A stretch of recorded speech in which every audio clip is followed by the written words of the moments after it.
नमस्कार दोस्तों, स्वागत है आप सभी का हमारे YouTube चैनल पीसीएस बाबा में।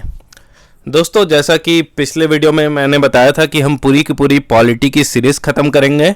जितने भी प्रीवियस ईयर क्वेश्चन है सभी को हम इसमें डिस्कस करेंगे। पिछला वीडियो पार्ट 1 था, आज पार्ट 2 में हम आगे की डिस्कशन जारी रखेंगे।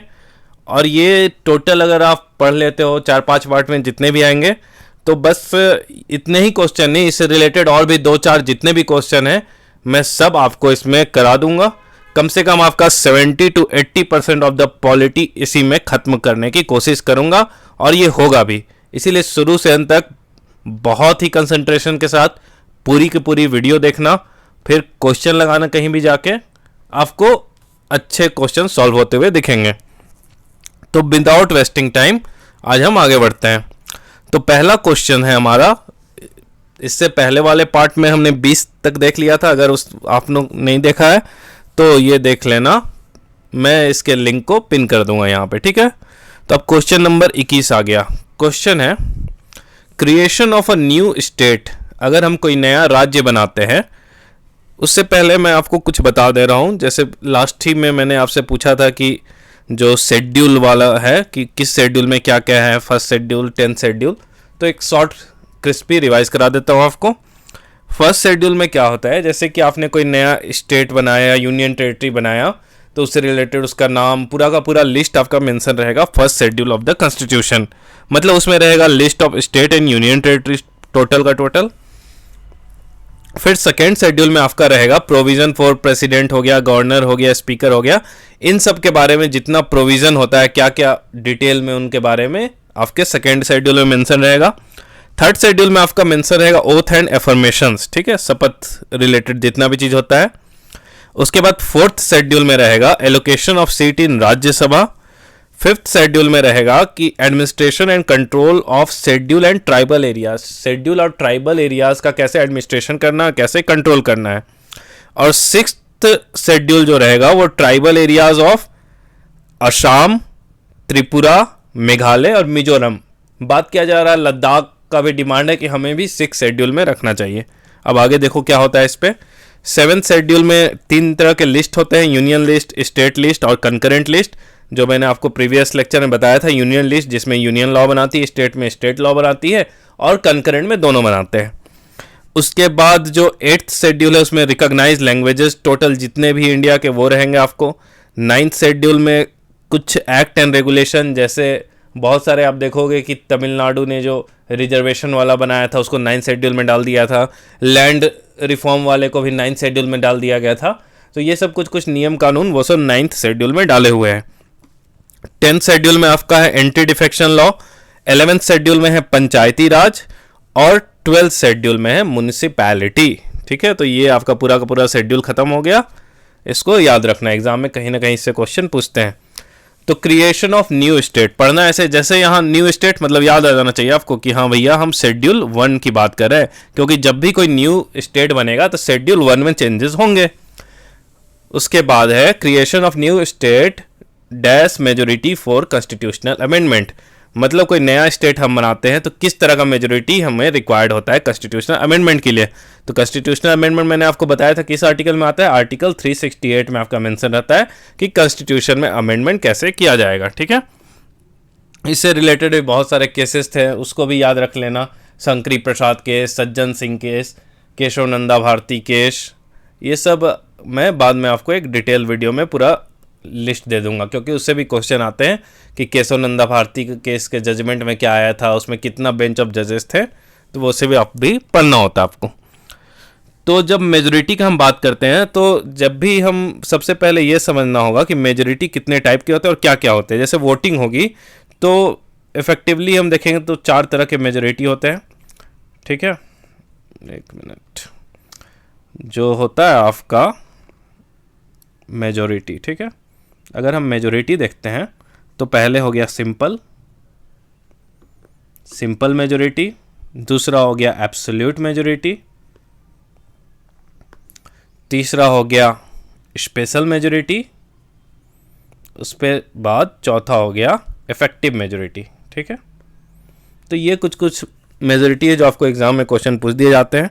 तो सिंपल मेजोरिटी में सिंपल क्या होता है, नाम से ही लग रहा सिंपल है, इसमें होता है बेसिकली कि 50% of the member present and voting. ठीक है, अगर जितना स्ट्रेंथ है उसके जितने लोग प्रेजेंट है, मान लो आज लोकसभा में 250 लोग या 300-400 लोग प्रेजेंट है, तो उतने लोग में से 50% से अधिक लोगों ने अगर वोटिंग कर दिया तो वो बिल पास हो जाएगा, वो हो गया सिंपल मेजोरिटी। उसके बाद आ जाता है एब्सोल्यूट मेजोरिटी। एब्सोल्यूट मेजोरिटी में होता है more than 50% of the total strength of the house. जो टोटल स्ट्रेंथ हाउस है, जैसे लोकसभा या राज्यसभा 545 टू 50, तो उस टोटल स्ट्रेंथ का मोर देन 50%। ठीक है, उसके बाद तीसरा आ गया हमारा स्पेशल मेजोरिटी। नाम से ही लग रहा है स्पेशल है, तो स्पेशल में याद रखना एक चीज 2/3 वाला सीन। ठीक है, तो स्पेशल मेजोरिटी में होता है 2/3 ऑफ द टोटल स्ट्रेंथ, या फिर कहीं कहीं केसेस में 2/3 ऑफ प्रेजेंट एंड वोटिंग। ठीक है, और एक हो गया इफेक्टिव मेजोरिटी। इफेक्टिव मेजोरिटी में क्या होता है, कुछ कुछ वैकेंट सीट रहते हैं, तो टोटल सीट में से वैकेंट सीट माइनस कर दो, उसके बाद 50% वाला फॉर्मूला लगा दो, तो वो हो गया इफेक्टिव मेजोरिटी। तो सारे के सारे आपके मेजोरिटी खत्म हो गए। तो अब आप बताओ कि जब हम लोग स्टेट रिक्वायर करेंगे तो कौन सी मेजोरिटी ऑफ द कॉन्स्टिट्यूशन चाहिए उसके लिए। Option A simple, option B 2/3, option C 3/4, option D 2/3 and ratification by state, या फिर ऑप्शन ई नोटा।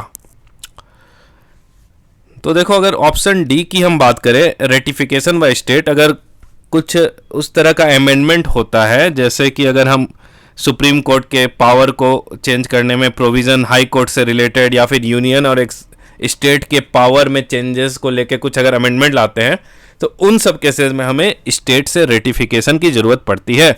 मतलब टोटल इंडिया में जितने स्टेट है, जितने राज्य हैं, उनमें से 50% राज्य भी बोलेंगे हाँ भैया ये चेंज होना चाहिए, तब जाके वो चेंजेस इंप्लीमेंट होंगे। ठीक है, तो ये तो होगा नहीं, तो इसका करेक्ट आंसर है सिंपल मेजोरिटी। ठीक है, याद रखना कि अगर हम जब भी कोई नया स्टेट बनाते हैं तो वो सिंपल मेजोरिटी से पास हो जाएगी आसानी से।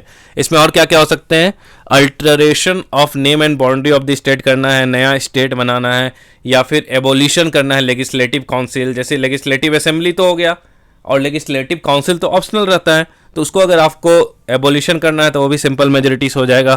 फिर सिटीजनशिप रिलेटेड कोई प्रोविज़न है तो वो भी सिंपल मेजोरिटी से हो जाएगा। ठीक है दोस्तों, तो पहला का आंसर हो गया ऑप्शन नंबर ए। आगे बढ़ते हैं नेक्स्ट क्वेश्चन। बहुत अच्छा क्वेश्चन है। दिल्ली इज एन क्या है, option A state, option B union territory, option C autonomous council, या फिर option D NOTA, none of the above. तो दिल्ली है क्या भैया, स्टेट है, या फिर यूनियन टेरिटरी है, या फिर ऑटोनोमस काउंसिल है, या इनमें से कोई भी नहीं है।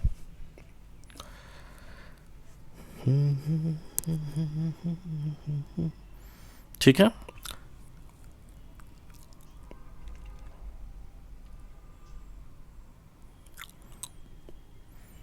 तो इसका करेक्ट आंसर होगा ऑप्शन नंबर बी। दिल्ली जो है यूनियन टेरिटरी है, और दिल्ली से रिलेटेड एक कॉन्स्टिट्यूशनल अमेंडमेंट याद रख लेना, 69th constitutional amendment act. 69th constitutional amendment act जो आया था वो आया था 1991 में, और ये था दिल्ली से रिलेटेड, जिसमें दिल्ली को स्पेशल स्टेटस दिया गया है, national capital territory of Delhi बोला गया। इस तरह इसको स्पेशल कुछ पावर और प्रोविज़न दिए गए हैं। ठीक है, तो याद रखना दिल्ली यूनियन टेरिटरी है, लेकिन इसमें लेजिस्लेटिव असेंबली भी है। ठीक है, अब हम आते हैं नेक्स्ट क्वेश्चन में 23। Sikkim became a state of India under, किस अमेंडमेंट के तहत सिक्किम जो है इंडिया के स्टेट बन गया। ठीक है, option A 30th amendment, option B 32nd amendment, option C 36th amendment, या फिर ऑप्शन डी 40th अमेंडमेंट।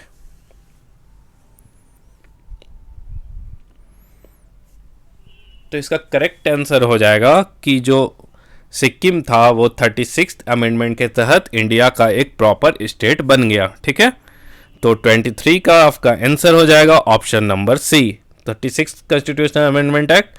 और इसको याद रखना कब आया था, 1975 में, क्योंकि बार बार एग्जाम में पूछ सकते हैं कि सिक्किम जो है उसका फॉर्मेशन कब हुआ था, तो सिक्किम का फॉर्मेशन हुआ था 1975 में। Next question, in which year did the state Jharkhand came into existence. बहुत अच्छा क्वेश्चन है। Option A 1998, option B 1999, option C 2000 या ऑप्शन डी 2001।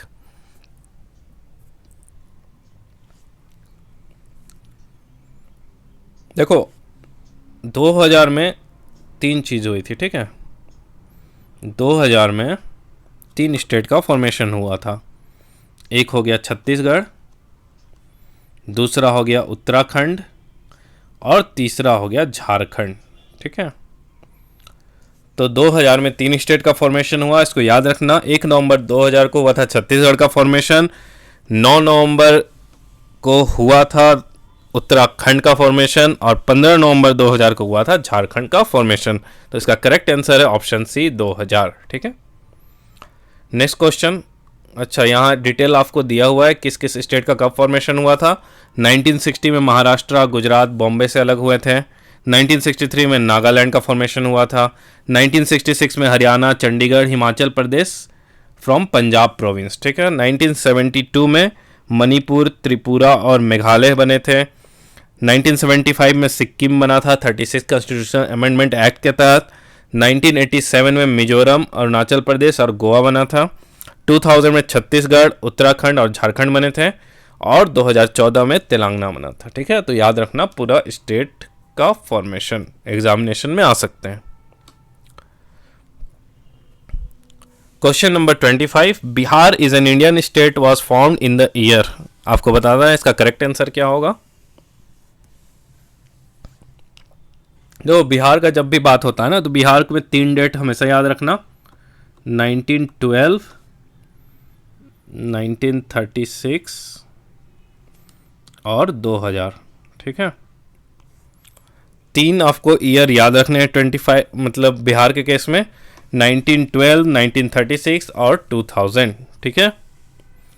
तो इसका बात करते हैं, करेक्ट आंसर इसका हो जाएगा 1936 में। 1912 में क्या हुआ था कि पहले बिहार, बंगाल, उड़ीसा सब एक में थे। 1912 में बिहार और उड़ीसा अलग हो गए आपको बंगाल से। 1936 में क्या हुआ कि बिहार अलग हो गया और उड़ीसा अलग हो गया, मतलब आपस में दोनों अलग हो गए। और 2000 में बिहार और झारखंड अलग हो गए, ठीक है। तो Bihar as an Indian state कब बना था, 1936 में, याद रखना। फिर है next question 26, Indian citizenship can not be obtained by birth, naturalization, absorbing any part in Indian land या फिर depositing money in the bank. पहला है कि अगर आप इंडिया में बर्थ करते हो तो सिटीजनशिप आपको नहीं मिल सकता। मिलेगा, क्यों नहीं मिलेगा, नेचुरलाइजेशन से भी मिल जाएगा। Absorbing any part in India land वो भी मिल जाएगा, अगर जैसे बांग्लादेश या पाकिस्तान का है, कल हमने पूरा का पूरा पाकिस्तान का बलूचिस्तान वाला कब्जा लिया, तो वहाँ के जितने लोग हैं सबको सिटीजनशिप मिल जाएगा इंडिया का। Depositing money in the bank, कितना वाहियात ऑप्शन है ऑप्शन डी। बच्चे को पता होगा कि ऑप्शन डी जो है वही करेक्ट आंसर होगा, ठीक है। अब सिटीजनशिप की अगर हम बात करते हैं, तो सिटीजनशिप की अगर हम बात करें तो ये हमारा आ जाता है पार्ट 2 ऑफ द कॉन्स्टिट्यूशन में। पार्ट 2 में अगर हम बात करेंगे तो आर्टिकल 5 से 11 जो होता है वो डील करता है सिटीजनशिप से, ठीक है, याद रखना। Question number 27, which of the following is given the power to enforce the fundamental right by the constitution. जैसे फंडामेंटल राइट है आपका, ठीक है, बहुत सारे फंडामेंटल राइट हुए हैं, तो कल को अगर कोई आपका वायलेशन होता है तो किसके पास आप दौड़ के जाओगे, कूद के जाओगे कि भैया मेरा फंडामेंटल राइट वायलेट हो रहा, मेरी मदद कर दो। तो ऑप्शन ए है ऑल कोर्ट ऑफ इंडिया, सब कोर्ट के चक्कर काटते रहोगे। ऑप्शन बी पार्लियामेंट, पार्लियामेंट पास कूद के जाओगे, भैया मेरा फंडामेंटल राइट वायलेट हो रहा, वायलेट हो रहा, वायलेट हो रहा। तीसरा प्रेसिडेंट, या फिर चौथा supreme court and the high court, ठीक है। इसका बहुत ही आसान क्वेश्चन है, मतलब इजी है। देखो कोर्ट में तो हर कोर्ट में कूद के जाओगे तो ऐसा पॉसिबल है नहीं। पार्लियामेंट वाले तो खुद ही अधिकतर टाइम देखोगे तुम्हारे नेता मंत्री का ही हस्तक्षेप होता है तुम्हारे फंडामेंटल राइट में। प्रेसिडेंट पास इतना फुर्सत नहीं है। तो करेक्ट आंसर क्या हो जाएगा, supreme court and high court, ठीक है। तो सुप्रीम कोर्ट और हाई कोर्ट के पास आप जा सकते हो अगर आपका फंडामेंटल राइट वायलेट हो रहा है, ठीक है। अब देखो फंडामेंटल राइट की अगर बात किया जाए तो फंडामेंटल राइट अगर आपका वायलेट हो रहा तो आप पहले आपको याद रहना चाहिए कि फंडामेंटल राइट किस किस आर्टिकल में होता है। तो फंडामेंटल राइट जो है बेसिकली वो आता है पार्ट 3 ऑफ द कॉन्स्टिट्यूशन में, और ये आता है आर्टिकल 12 से लेके 35 तक। ठीक है, पार्ट 1, पार्ट 2, पार्ट 3 जो हो गया आपका, उसमें आर्टिकल 12 से 35 तक में आ जाएगा फंडामेंटल राइट। अब फंडामेंटल राइट बेसिकली उसमें क्या रहता है, जैसे सिटीजन को बहुत ज़्यादा राइट दिए जाते हैं कि आपका लिबर्टी में या फिर भेदभाव आपके साथ किसी तरह का कुछ भी ना हो, तो इसलिए आपको अधिकार दिया जाता है। उसके लिए सुप्रीम कोर्ट और हाई कोर्ट जा सकते हो आप, दोनों का अलग अलग रूट है। अगर हाई कोर्ट में जैसे अगर आप मतलब जाओगे, वहाँ अपील करोगे और वहाँ आपको लगेगा कि ये वायलेशन हो रहा, तो उसके बाद आप जाके सुप्रीम कोर्ट भी जा सकते हो और वहाँ पे आपका फंडामेंटल राइट का ध्यान रखा जाएगा। ठीक है, और अगर टोटल फंडामेंटल राइट की बात करें तो उसमें क्या कहा जाता है, राइट टू इक्वालिटी आर्टिकल 14 से 18, राइट टू फ्रीडम आर्टिकल 19 से 22, right against exploitation article 23-24, right to freedom of religion article 25 से 28, एजुकेशनल एंड कल्चरल राइट हो गया, वो कब आ जाता है, आर्टिकल 29 और 30। फिर राइट टू कॉन्स्टिट्यूशनल रेमेडीज वो आ जाता है आर्टिकल 32। और कॉन्स्टिट्यूशनल रेमेडीज के अंदर ही आप देखोगे तो बहुत सारे राइट होते हैं, जिसमें आ गया आपका मैंडेमस हो गया, फिर हैबियस कॉर्पस हो गया, प्रोहिबिशन हो गया, सर्टियोरारी हो गया, क्यू वारंट हो गया। इसको भी हम लोग आगे से देखेंगे। ठीक है, under which article of constitution of India fundamental right have been provided to the citizen of India. तो लास्ट ही ऑप्शन में मैंने आपको पूरा डिटेल में फंडामेंटल राइट बता दिया, तो इसका करेक्ट आंसर हो जाएगा आपका 12 to 35, ऑप्शन नंबर बी हो जाएगा इसका करेक्ट आंसर। अब हम नेक्स्ट बात करते हैं। हाँ देखो, ये पूरा का मेंशन हो गया आपको, इसको स्क्रीनशॉट ले लेना। Right to equality, right to freedom, right against exploitation, educational and cultural right, right to constitutional remedies. अब ये देखो, ये याद रखना, ये इंपॉर्टेंट चीज़ है, बार बार एग्जामिनेशन में आते हैं। Rights available only to citizen, जो इंडिया के सिटीजन उन्हें 15, 16, 19, 29, 30, 15, 16, 19, 29, 30, 15, 16, 19, 29, 30, ये याद रखना। आर्टिकल जो है 5 वो अवेलेबल होंगे बस सिटीजन्स को, बाकी किसी को भी नहीं। ठीक है, और एक और है कि कौन से राइट को हम सस्पेंड कर सकते हैं इमरजेंसी के टाइम में। ठीक है, तो इमरजेंसी के टाइम में हम सस्पेंड कर सकते हैं 20 और 21 को। ठीक है, मतलब सस्पेंड नहीं कर सकते, sorry, all suspended during except लिखा हुआ है यहाँ। जैसे आर्टिकल 20 हो गया और आर्टिकल 21 हो गया। आर्टिकल 21 में आपका दिया रहता है ना कि right to life and live with dignity, तो उसको कैसे कर सकते हैं। और आर्टिकल 20 में आपका वो रहता है कि प्रोटेक्ट किया जाएगा अगेंस्ट कन्विक्शन फॉर ऑफेंसेस। जैसे आप कुछ गुनाह करते हैं तो उसमें आप कन्विक्ट कर दिए जाओगे, तो उसके लिए क्या क्या नियम कानून है कि मजिस्ट्रेट के पास आपको 24 घंटे के अंदर, ये सब जो है आपको मेंशन रहेगा आर्टिकल 20 में। ठीक है, अब हम आते हैं next question, question number 29। Which article of the constitution gives precedence to the constitutional provision over the laws made by union parliament या फिर स्टेट। मतलब कॉन्स्टिट्यूशनल प्रोविजन सबसे ऊपर है, यूनियन का जो लॉ बनेगा या स्टेट का लॉ बनेगा वो कॉन्स्टिट्यूशन को ध्यान रखते हुए बनेगा। तो ये सब कहाँ लिखा गया है, ये सब लिखा गया है आर्टिकल 13 में, याद रखना, बहुत इंपॉर्टेंट है। और आर्टिकल 13 और 368 को लेके जो कॉन्फ्लिक्ट हो रहा था उसी के चलते शुरू हो गया था शंकरी प्रसाद case, Sajjan Singh case, Keshavananda Bharti case और गोलखनाथ केस, वो सब इसी के चलते हुआ था, आर्टिकल 13 और आर्टिकल 368 के बीच का कॉन्फ्लिक्ट के चलते। तो ये इसमें 13 में बोला गया है कि प्री कॉन्स्टिट्यूशनल या फिर पोस्ट कॉन्स्टिट्यूशन लॉ जितना भी है कॉन्स्टिट्यूशन से पहले या बाद में should be consistent with fundamental right. ठीक है, अगर फंडामेंटल राइट के अगेंस्ट चला जा रहा तो उसे डिक्लेयर कर दिया जाएगा नल एंड वॉइड और उसे स्ट्रक डाउन कर दिया जाएगा, मतलब उसे हटा दिया जाएगा। ये हो गया हमारा question number 29। Next question, which article of constitution of India is related with freedom of press. आपको बताना है कौन सा आर्टिकल है फ्रीडम ऑफ प्रेस से रिलेटेड है, आर्टिकल 19, 20, 21 या 22।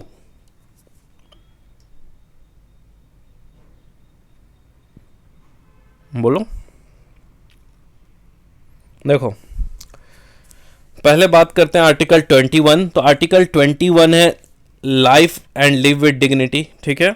आर्टिकल 22 है protection against arrest and detention, जो डिटेंशन कर दिया जाता है, आप देखते होंगे होम डिटेंशन ये वो, तो उसके लिए है आर्टिकल 22। अगर आर्टिकल 20 की बात करें तो protection in respect to conviction of offences जो आप करते हो उससे रिलेटेड है कि डबल जियोपार्डी नहीं मिलेगा, खुद के खिलाफ आप गवाही नहीं दे सकते, उस तरह का चीज़ें।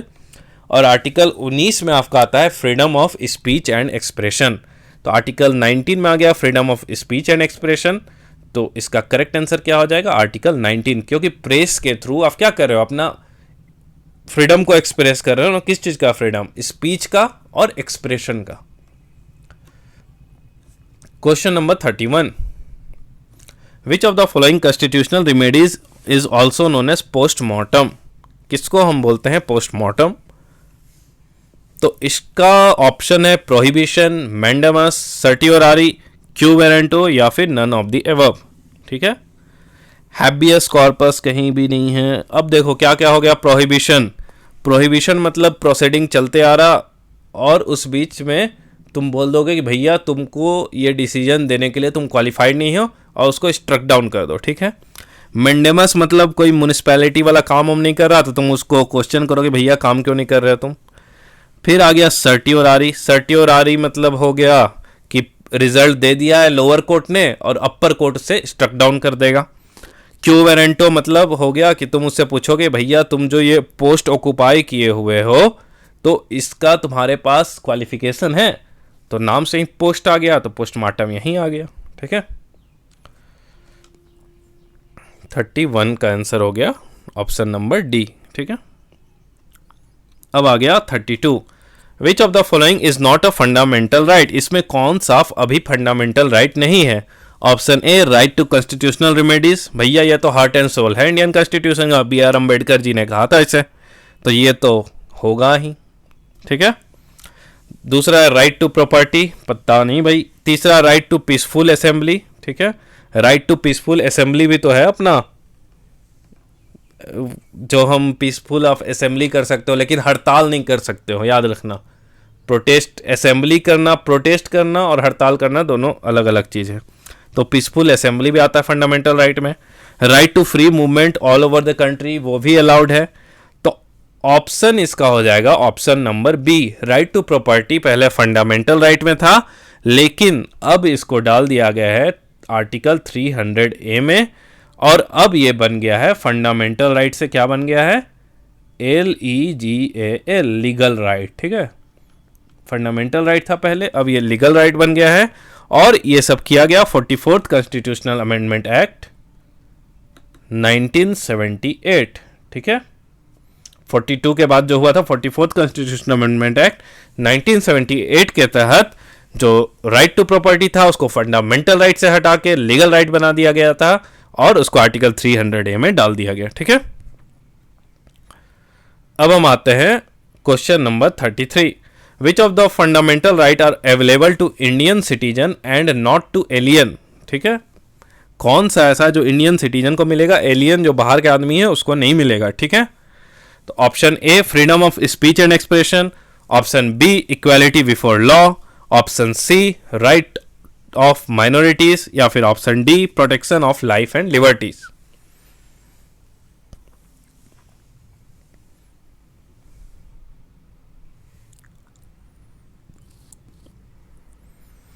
तो देखो इसका करेक्ट आंसर जो है वो हो जाएगा, ये भी हो जाएगा freedom of speech and expression और दूसरा हो जाएगा राइट ऑफ माइनॉरिटीज, ठीक है। Freedom of speech and expression भी मिलेगा किसको? इंडियन सिटीजन, अच्छा एक मिनट, हाँ एलियंस को, ठीक है। Freedom of speech and expression और राइट ऑफ माइनॉरिटीज ये दोनों चीज जो है ये एलियंस को नहीं मिलेगा, ठीक है। तो इसका करेक्ट आंसर क्या हो गया? ए एंड सी, ए और सी दोनों होंगे। जो इंडियन सिटीजन को तो मिलेंगे लेकिन एलियंस जो बाहर के लोग हैं, फॉरेनर है, उनको नहीं मिलेंगे, ठीक है। अब आ गया question number 34, the supreme court has held that hosting the national flag atop the private building is a fundamental right of every citizen under, बार बार हल्ला हो रहा था कि हमें प्राइवेट बिल्डिंग छत के ऊपर झंडा लगा सकती है, नहीं लगा सकती है, तो उसके लेके बहुत ही बवाल बचा हुआ था। तो फाइनली सुप्रीम कोर्ट पास ये इशू गया, तो सुप्रीम कोर्ट ने जजमेंट दिया। तो इसी से रिलेटेड है कि जब सुप्रीम कोर्ट ने बोला कि hosting the national flag atop the private building is a fundamental right of every citizen, किस आर्टिकल के तहत है? Option A article 14 of the constitution, option B article 91A of the constitution, option C article 21 of the constitution, या फिर option D article 25 of the constitution, या फिर option E NOTA MOTA. NOTA मतलब none of the above और MOTA मतलब many of the above, मतलब multiple answer है। ठीक है, बताओ क्या होगा इसका आंसर? देखो इस आसान क्वेश्चन है। पहला आर्टिकल 14 ऑफ द कॉन्स्टिट्यूशन, तो भैया हमें पता है 14 से 18 के बीच क्या है। जब हम 14 से 18 बात करें तो वो तो राइट ऑफ इक्वालिटी है, तो घंटा ही नहीं होगा, ऑप्शन ए गया। फिर ऑप्शन सी आ गया 21, right to life and live with dignity. Life से झंडा फहराना और राइट टू लाइफ कोई लिंक ही नहीं दोनों में, तो ये भी नहीं होगा ऑप्शन, ये भी नहीं होगा ऑप्शन। फिर हो गया आर्टिकल 25। आर्टिकल 25 ऑफ क्या, रिलीजन रिलेटेड, झंडा और रिलीजन में क्या, ये भी नहीं होगा। तो आपका बचा आर्टिकल 91A। तो आर्टिकल 19 में क्या लिखा हुआ है? आर्टिकल 19 ही तो होता है ना, राइट टू फ्रीडम। ठीक है, तो फ्रीडम होना चाहिए हमें झंडा लगाने का, तो इसलिए करेक्ट आंसर इसका हो जाएगा option B 19(1)(a of the constitution. Question number 35, which of the following right conferred by the Constitution of India is also available to non-citizen? ऐसा कौन सा राइट है जो इंडियन पीपल को भी मिलेगा और जो सिटीजन नहीं है, मतलब जो फॉरेनर है, उनको भी मिलेगा? तो ऑप्शन ए है right to constitutional remedies, option B freedom of speech, option C freedom to move and settle in any part of the country, या फिर option D freedom to acquire property.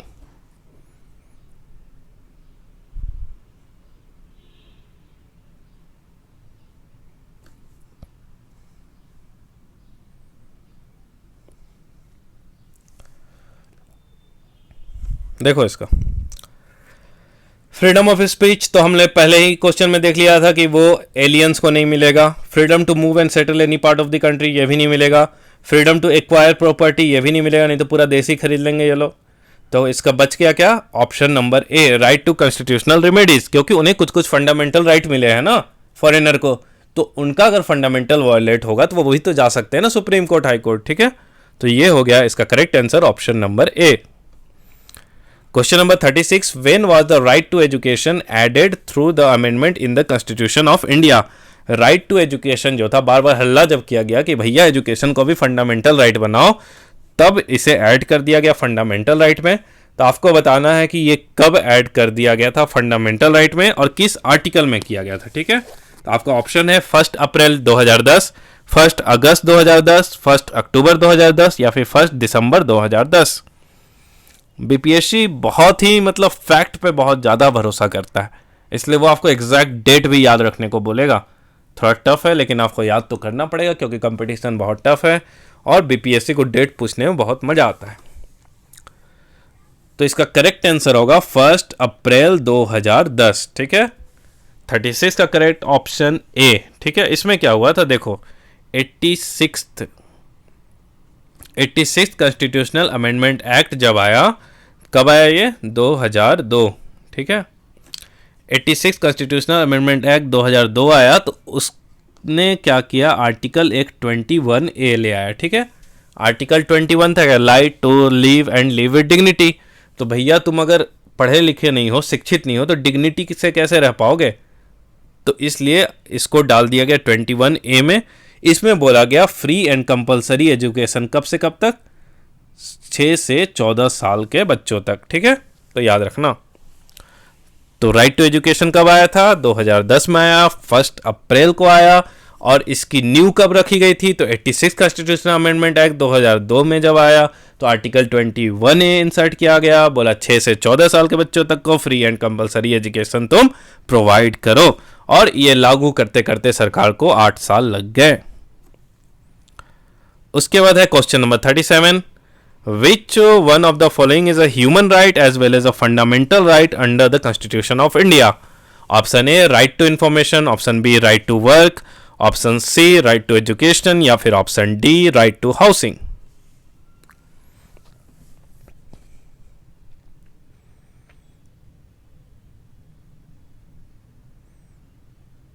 तो देखो इसका करेक्ट आंसर हो जाएगा, बहुत ही सिंपल क्वेश्चन है, राइट टू एजुकेशन।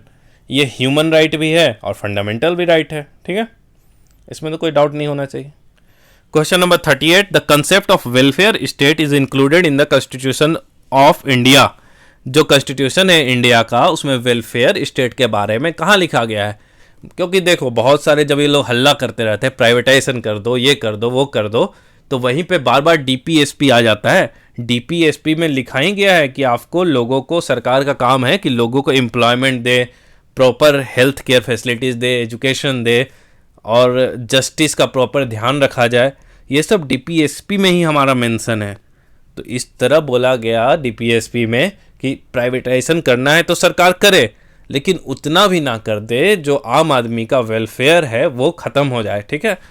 तो बार बार जब भी सरकार कुछ नियम कानून बनाती है तो उन्हें ध्यान रखना चाहिए कि किसी भी तरह डीपीएसपी जो है हमारा है, directive principle of state policy, उसका वायलेशन नहीं हो।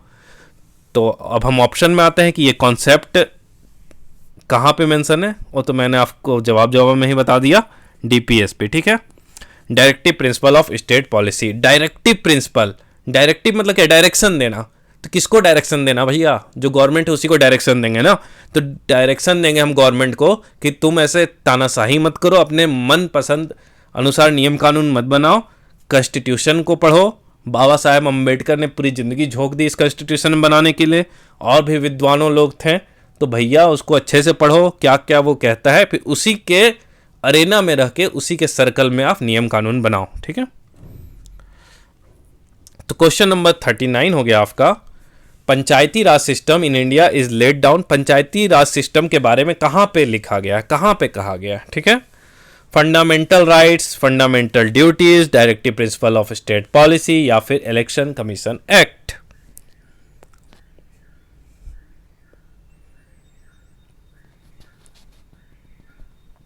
तो देखो पंचायती राज सिस्टम ये जो था ना, ये था गांधी जी का कॉन्सेप्ट। गांधी जी इसके लिए बहुत ही, क्योंकि गांधी जी कॉन्सेप्ट मानते थे ग्लोबल विलेज, ठीक है। गांधी जी का कॉन्सेप्ट था राम राज्य का, कि मतलब हर किसी के अंदर इतनी अच्छाई भर दो कि तुम्हें उसके ऊपर शासन करने की ज़रूरत ही ना पड़े। हर कोई इतना अवेयर हो जाए कि किसी तरह का नियम कानून पुलिस किसी का ज़रूरत ही ना पड़े। तो इसीलिए गांधी जी हर बार जोड़ देते थे पॉलिटिकल डिसेंट्रलाइजेशन की, ठीक है, पॉलिटिकल राजनीतिक विकेंद्रीकरण, पॉलिटिकल डिसेंट्रलाइजेशन की, पावर का डिसेंट्रलाइजेशन होना चाहिए, डिवीज़न होना चाहिए। तो इसी के लिए पंचायती राज का मेंशन किया गया था, और पंचायती राज का मेंशन था डीपीएसपी में, directive principle of state policy. अगर आपसे आर्टिकल पूछ लिया जाता है तो वो आर्टिकल है 40। आर्टिकल 40 में जो है वो आपका मेंशन है पंचायती राज के बारे में, ठीक है, याद रखना। और उसके बाद भी आपको पता ही है, शेड्यूल में अगर बात करें तो 11th और 12th शेड्यूल जो है 73rd कॉन्स्टिट्यूशनल अमेंडमेंट एक्ट जो हुआ था 1992 में, जिसमें 11th और 12th शेड्यूल आए थे। तो 11th शेड्यूल में आपका मेंशन था पंचायती राज के बारे में, और 12th शेड्यूल में मेंशन था आपका म्युनिसिपैलिटी के बारे में। अब आ गया हमारा question number 40, which of the following article direct the state to organize panchayat. वो मैंने जस्ट आपको लास्ट लेक्चर में बता दिया था, तो फिर से आपको बता दे रहा हूँ। जो हमारा पंचायती राज सिस्टम था तो वो मेंशन किया गया था आपके आर्टिकल 40 में। तो आपका करेक्ट आंसर इसका क्या हो जाएगा? Option number B, article 40। अब आप पूछोगे कि ये सब जो फंडामेंटल मतलब जो डीपीएसपी मैंने लिखा हुआ है, तो ये आपके एग्जामिनेशन के लिए बहुत इंपॉर्टेंट है। जैसे अगर आपके बात किया जाए कि आर्टिकल 44 क्या है, तो आर्टिकल 44 जो है वो है आपका यूनिफॉर्म सिविल कोड, ठीक है, जो कि बस इंडिया में गोवा में लगा हुआ है और कहीं नहीं लगा हुआ है, याद रखना इस चीज़ को, ठीक है, गोवा में। और ये क्या है? यूसीसी। अभी भी सरकार बात कर रही है यूनिफॉर्म सिविल कोड के लिए। अगर आर्टिकल 51 की बात करें तो इसमें है promotion of international peace and security. Article 51 में आपको क्या करना है? प्रमोट करना है इंटरनेशनल पीस एंड सिक्योरिटी, ठीक है। तो उसके लिए आपको कुछ कुछ नियम कानून आएंगे और उसको आपको इम्प्लीमेंट करना होगा, ठीक है। अब एक और इम्पॉर्टेंट है इसमें आर्टिकल 39A, जो एग्जामिनेशन में बार बार पूछे जाते हैं। तो आर्टिकल 39A आपका फ्री लीगल एड, जैसे क्या होता था, जो गरीब लोग हैं उनको वकील रखने की पैसा नहीं होती, तो वो कहाँ से करेंगे, तो उसके लिए सरकार प्रोवाइड करेगी उन लोग को फ्री लीगल एड। ठीक है, 39A हो गया। फिर उसी तरह एक और आपका इंपॉर्टेंट है 48A, जो आजकल बहुत चर्चे में है। 48A है आपका इन्वायरमेंट रिलेटेड। ठीक है, इन्वायरमेंट रिलेटेड जितना भी नियम कानून है वो सब आपका मेंशन है आर्टिकल 48 में। ठीक है, तो इस तरह आपका ये आर्टिकल का ख़त्म हो गया, और आप बताओगे आर्टिकल 38A में क्या मेंशन है। ठीक है, कमेंट बॉक्स में बताओ। अब आ गया next question 41, which of the following are listed among the DPSP in part 4 of the constitution of India. क्या क्या मेंशन है डीपीएसपी में। ठीक है, हाँ, डीपीएसपी किस पार्ट में था ये भी याद रख लेना। डीपीएसपी जो हमारा है, डीपीएसपी ये है पार्ट 4 ऑफ द कॉन्स्टिट्यूशन में। अगर आर्टिकल आपसे पूछ दिया जाए तो ये आर्टिकल है 36 से लेके 51 तक जो है वो है DPSP, directive principle of state policy. ठीक है, तो आपको बताना है ऑप्शन कहाँ गया, हाँ, ऑप्शन पहला है equal pay for equal work, uniform civil code, small family norm, या फिर option 4 education through mother tongue at primary level. आपको बताना है option A 1 2 3, option B 1 2, option C 2 and 3, option D 1 2 and 4, या फिर option D none of the above. Correct answer क्या होगा।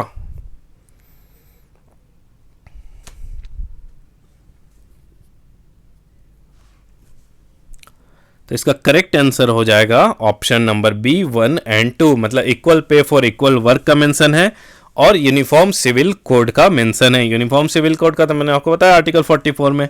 अब स्मॉल फैमिली नॉर्म, फैमिली छोटा बड़ा हो उससे डीपीएसपी हो क्या मतलब है। एजुकेशन थ्रू मदर टंग, कहीं मेंशन नहीं मदर टंग का डीपीएसपी में, इसीलिए ऑप्शन नंबर 3 और 4 बाहर हो गए। तो बचा हमारे पास ऑप्शन नंबर 1 और 2। ठीक है, तो ये हो गया हमारे क्वेश्चन नंबर 41। अब क्वेश्चन नंबर 42 हो गया, the 10 commandment which were added by 42nd constitutional amendment act are known as. तो 10 जो ऐड किया गया था 42nd अमेंडमेंट एक्ट से, उसके क्या हम बोलते हैं, 10th कमांडमेंट जिसको बोलते हैं। कमांड मतलब तुमको ये सब करना चाहिए। Option A fundamental right, option B fundamental duties, option C panchayati raj principle, या फिर ऑप्शन डी डीपीएसपी।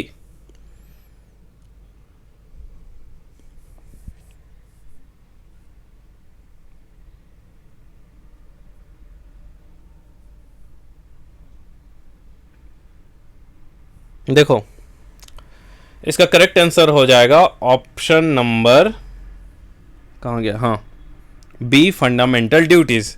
अब फंडामेंटल राइट की तो हम बहुत सारे बातें कर लिए थे कि फंडामेंटल राइट ये हो गया वो हो गया। अब भैया फंडामेंटल ड्यूटीज भी तो देखना होगा। तो अगर फंडामेंटल ड्यूटीज का कुछ कुछ कंसेप्ट बता दे रहे हो, याद रखना एग्जाम में बार बार पूछे जाते हैं। फंडामेंटल ड्यूटीज हमने कहाँ से लिया है, यूएसएसआर और जापानीज कॉन्स्टिट्यूशन से लिया है। दूसरा अगर बात करें तो कब लिया है, ये तो क्वेश्चन में ही दे दिया आपका, 42nd कॉन्स्टिट्यूशनल अमेंडमेंट एक्ट जो कि आया था 1976 इंदिरा गांधी जी के टाइम में। ठीक है, और ये जो इसे रिकमेंड किसने किया था ये भी बार बार एग्जाम में आता है, तो ये लिख लेना, याद कर लेना। स्वर्ण सिंह कमेटी बना था, उसी ने रिकमेंड किया था कि हमें फंडामेंटल ड्यूटीज़ रखना चाहिए। और शुरू में जब फंडामेंटल ड्यूटीज़ हुआ था तो वो टोटल था 10, लेकिन क्या हुआ जब 86 कॉन्स्टिट्यूशनल अमेंडमेंट एक्ट आया तो 10 + 1 = 11 हो गया फंडामेंटल ड्यूटीज़। तो अभी अगर बात करें तो फंडामेंटल ड्यूटीज़ क्या है, टोटल है 11। ठीक है, और जो 11 वाला था वो क्या ड्यूटीज है उसको याद रखना कि अ पेरेंट और गार्जियन जो है वो प्रोवाइड करेगा अपना बच्चा को एजुकेशन रिलेटेड, समझा। और वो क्यों आया, क्योंकि उधर 21A आ गया, याद है ना, आर्टिकल 21A जो कॉन्स्टिट्यूशन में ऐड हुआ था। तो आर्टिकल 21A जो 86 कॉन्स्टिट्यूशनल अमेंडमेंट एक्ट, वही 86 कॉन्स्टिट्यूशनल अमेंडमेंट एक्ट जिसमें आर्टिकल 21 ऐड हुआ था, तो उसी के चलते आपका 11th फंडामेंटल ड्यूटीज भी आ गया। सब इंटरलिंक्ड है, अगर कुछ वहां चेंजेस होगा तो डायरेक्टली शेड्यूल में भी चेंज होगा, ये भी याद रखना। अब आ गया हमारा question number 43, fundamental duties were incorporated in Indian constitution by, question पूछ दिया तुरंत, कब हुआ था, तो ये तो बच्चा क्वेश्चन है, बहुत ही सिंपल क्वेश्चन है। आप देख रहे हो बीपीएससी इधर उधर से सेम ही क्वेश्चन को आगे पीछे करके रिपीट करता है, इसीलिए एक पढ़ लो बाकी सब हो जाएगा। तो 42nd कॉन्स्टिट्यूशनल अमेंडमेंट एक्ट से हमारा आया था 42nd कॉन्स्टिट्यूशनल अमेंडमेंट एक्ट 1976 से आया था हमारा फंडामेंटल ड्यूटीज। अगर फंडामेंटल ड्यूटीज की बात करें तो यह है पार्ट 4A में, ठीक है, पार्ट 4A में और आर्टिकल 51A में, ठीक है, पार्ट 4A और article 51A। Part 1 state union territories, part 2 citizenship, ठीक है, पार्ट 3 फंडामेंटल राइट्स, पार्ट 4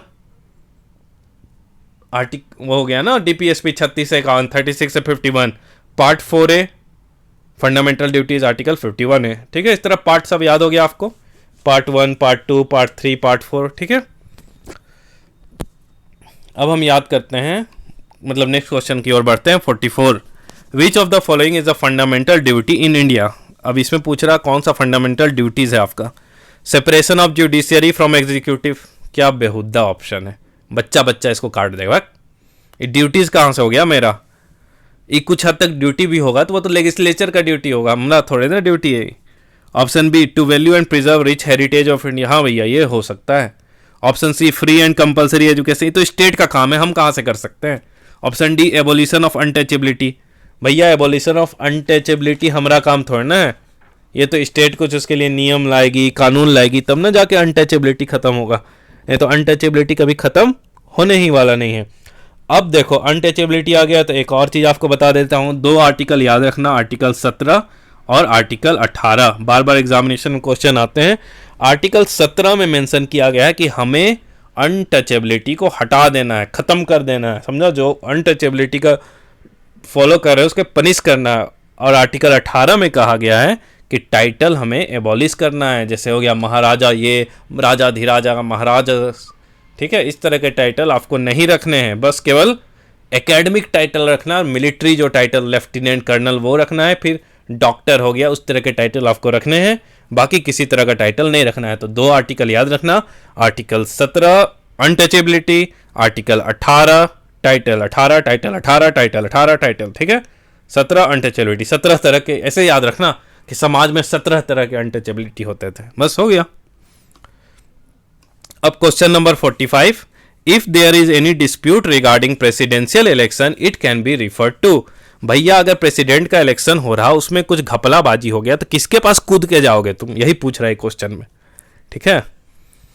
तो option number A attorney general of India, option number B parliament, parliament का लिखा गया है, ठीक है, option C supreme court of India, या फिर option D not none of the above.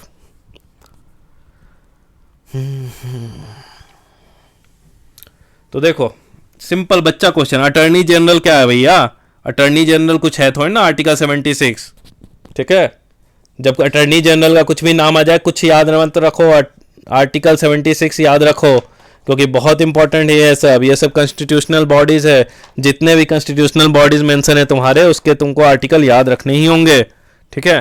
तो अटर्नी जनरल का उतना हिम्मत थोड़ी ना कि प्रेसिडेंशियल इलेक्शन रिफर करेगा, अरे भाई प्रेसिडेंट डिसाइड करता है अटर्नी जनरल कब रहेगा कब नहीं रहेगा, और तुम प्रेसिडेंट को ही मेंशन करोगे।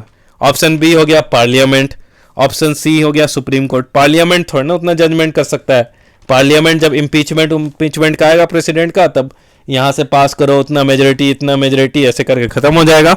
तो फाइनली अगर हम बात करें तो इसका आंसर होगा option number C supreme court of India, ठीक है। सुप्रीम कोर्ट का ही काम है कि आप ये सब डिसाइड करो, ठीक है।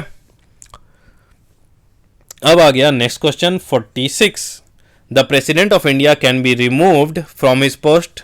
Option A the prime minister of India, Lok Sabha, chief justice of India, या फिर ऑप्शन डी पार्लियामेंट। बहुत अच्छा क्वेश्चन है, सोचो और आसान, मतलब ध्यान से इसको बनाओ, गलती नहीं होना चाहिए इसमें।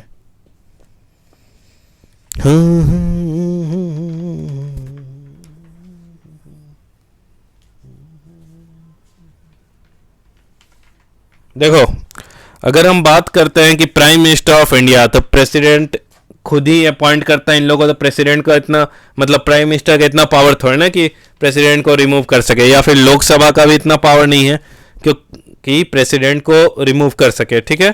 तो अब अगर बात करते हैं कि प्रेसिडेंट को रिमूव करने का पावर किसको है, ऑप्शन सी आपका दिया है चीफ जस्टिस ऑफ इंडिया।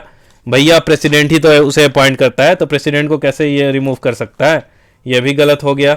तो अब करेक्ट आंसर क्या होगा आपका कि देखो पार्लियामेंट जो होता है, कहाँ, एक मिनट, हाँ, पार्लियामेंट जो होता है ना L plus S plus P, ठीक है, याद रखना LSP, ठीक है, या फिर SPL PSLV, P ऐसे याद रख लो, parliament equal to PSL। PSLV satellite होता है, पोलर सेटेलाइट लॉन्च व्हीकल, तो PSL याद रख लेना। P से क्या हो गया, प्रेसिडेंट, सॉरी, पार्लियामेंट हो गया Lok Sabha plus Rajya Sabha plus president, ठीक है। पार्लियामेंट हमारा 3 चीज मिलके बनता है, एक हो गया लोकसभा, राज्यसभा और तीसरा प्रेसिडेंट। प्रेसिडेंट पार्ट है पार्लियामेंट का, सबसे इंपॉर्टेंट कॉन्सेप्ट है कि प्रेसिडेंट जो है वो खुद ही पार्ट है पार्लियामेंट का, तो उसे रिमूव करने के लिए पूरा पार्लियामेंट में प्रोविज़न होता है, एक प्रोसेस होता है जिसके तहत हम प्रेसिडेंट को रिमूव कर सकते हैं। तो प्रेसिडेंट को रिमूव कौन कर सकता है, पार्लियामेंट, ठीक है। Next question, question number 47, if the position of president vice president are vacant who officiate as the president of India. बहुत ही अच्छा क्वेश्चन है कि अगर ऑफिस जो हो गया प्रेसिडेंट का भी वैकेंट है, वाइस प्रेसिडेंट का भी वैकेंट है, तो फिर प्रेसिडेंट का कार्यभार कौन संभालेगा। ये तो बहुत सिंपल क्वेश्चन भी है, आपको आना चाहिए क्वेश्चन, क्योंकि बहुत सारे एग्जामिनेशन में ये पूछ लिए जाते हैं। तो इसका जो करेक्ट आंसर है 47 का होगा चीफ जस्टिस ऑफ इंडिया, ठीक है। जस्टिस हिदायतुल्लाह ने भी संभाला था एक बार। तो अगर प्रेसिडेंट भी नहीं हुए, वाइस प्रेसिडेंट भी नहीं हुए, तो चीफ जस्टिस ऑफ इंडिया वो कार्यभार संभालेंगे। अब आप पूछोगे sir chief justice of India भी नहीं हुए, तो फिर सीनियर मोस्ट जो जजेस है सुप्रीम कोर्ट के, वो ये पूरा सारा का सारा कार्यभार संभालेंगे, ठीक है। तो ये ऐसे रहता है पूरा का पूरा प्रोविजन जो ये हो गया, ठीक है। अब हम बढ़ते हैं नेक्स्ट क्वेश्चन में। नेक्स्ट क्वेश्चन है who is the executive head of state in India. India में जो एग्जीक्यूटिव होता है वो 3 चीज होता है ना, लेजिस्लेचर, एग्जीक्यूटिव और जुडिशियरी, ठीक है। जैसे स्टेट का बोला जाता है ना कि 3 पिलर रहते हैं, लेजिस्लेचर जो लॉ बनाता है, एग्जीक्यूटिव जो लॉ को इम्प्लीमेंट करता है, जुडिशियरी जो देखता है कि अगर लॉ वायलेट हो रहा तो उसके ऊपर क्या कार्रवाई बनना चाहिए, और दूसरा सुप्रीम कोर्ट है तो ये भी देखेगा कि ये लॉ कंसिस्टेंट है कि नहीं कॉन्स्टिट्यूशन के अनुसार, मतलब कॉन्स्टिट्यूशन में जो लिखा हुआ है उसी के अनुसार ये लॉ बना है कि नहीं बना है। और 4th पिलर हम लोग बोल देते हैं प्रेस को, ठीक है। प्रेस का भी ये काम देखना होता है कि कहीं अगर गवर्नमेंट कुछ घपला कर रही है तो उसका ध्यान रखना होता है, उसे उजागर करना होता है प्रेस को, ठीक है। तो इसका आंसर क्या हो जाएगा, इसका आंसर हो जाएगा ऑप्शन नंबर ए प्रेसिडेंट। प्रेसिडेंट जो होता है वो एग्जीक्यूटिव होता है, ठीक है। पूरे स्टेट का अगर कुछ भी बिल आया, कुछ भी हुआ, तो बिना प्रेसिडेंट के साइन के वो वैलिड नहीं होगा। इसीलिए president is the executive head of the state in India, ठीक है। अब आ गया question number 49, who of the following has been vested with the executive power of the central government under the constitution of India, ठीक है। Central government का executive power किसे दिया गया है, तो ये भी बहुत ही सिंपल क्वेश्चन है। Without wasting your time direct answer मारो, प्रेसिडेंट ऑफ इंडिया, ठीक है। Question number 50, president of India exercises his power, अच्छा क्वेश्चन है। Option A either directly or through officer subordinate to him, through minister, through prime minister, ठीक है, या फिर through cabinet, या फिर नन ऑफ द अबव, या फिर मल्टीपल ऑप्शन, ठीक है। इसका आंसर बताओ। तो इसका करेक्ट आंसर हो जाएगा क्वेश्चन नंबर 50 का option number A, either directly or through officer subordinate to him. Officer subordinate to him में क्या हो गया, यूकॉम। यूकॉम मतलब जानते हो ना, union council of minister headed by prime minister, ठीक है। और वही अगर स्टेट में आ गया तो state council of minister, SCOM, headed by governor, sorry headed by chief minister of the state, ठीक है। जो प्रेसिडेंट का खेला हो रहा है यूनियन के लेवल में, वही गवर्नर का खेला होगा स्टेट के लेवल में। तो दोस्तों आज था ये लास्ट क्वेश्चन, और आज जाने से पहले मैं आपको क्विक रिवीजन करा देता हूँ कॉन्स्टिट्यूशनल बॉडीज की। यूपीएससी आता है article 315, finance commission article 280, 280, CAG आता है आपका article 148, election commission article 324, national commission for SC 338, national commission for ST 338A, national commission for backward classes 338B, attorney general हो गया आपका आर्टिकल 76 और एडवोकेट जनरल हो गए आर्टिकल 165। अब आपको कमेंट बॉक्स में बताना है कि अभी इन सब के जितने भी मैंने कॉन्स्टिट्यूशनल बॉडी आया उनके हेड का नाम क्या है। तो आज के लिए इतना ही, मिलते हैं नेक्स्ट वीडियो में।